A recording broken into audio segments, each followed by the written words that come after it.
Elle l'a veillé pendant 3 semaines, jour et nuit, à l'hôpital Georges Pompidou, à Paris. Il est mort dans ses bras, le 2 mars dernier. Leur histoire d'amour avait commencé en 2002, à l'occasion de l'élection de Sylvie Tellier en tant que Miss France. Ils ont vécu une belle histoire d'amour, 20 ans de bonheur, de passion. Ils ont eu 2 enfants ensemble, Tom et Lou, qui faisaient leur fierté et leur bonheur. Malheureusement, la maladie est venue les séparer. D'abord un cancer de la prostate, puis un premier cancer du poumon, enfin un deuxième cancer du poumon, dont Jean-Pierre ne s'est pas remis.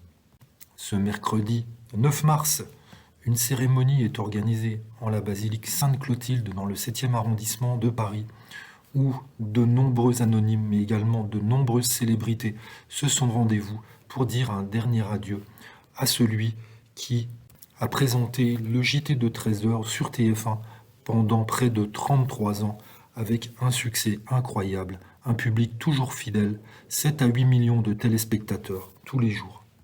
Naturellement, Nathalie Marquet est effondrée pendant ses obsèques. Elle y a cru jusqu'au bout, tout comme lui. Ils se sont battus tous les deux contre cette maladie. Malheureusement, l'issue a été fatale. Tom et Lou sont là également, tous les deux, très dignes devant la douleur.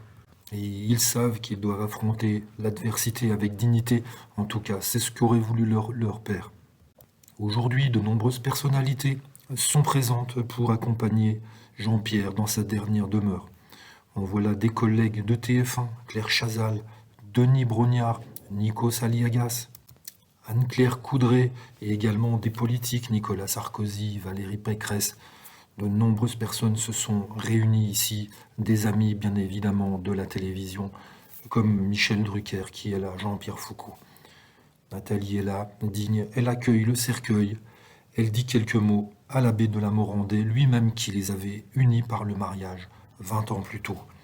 L'émotion est palpable, le public est digne, les applaudissements accueillent l'arrivée du cercueil.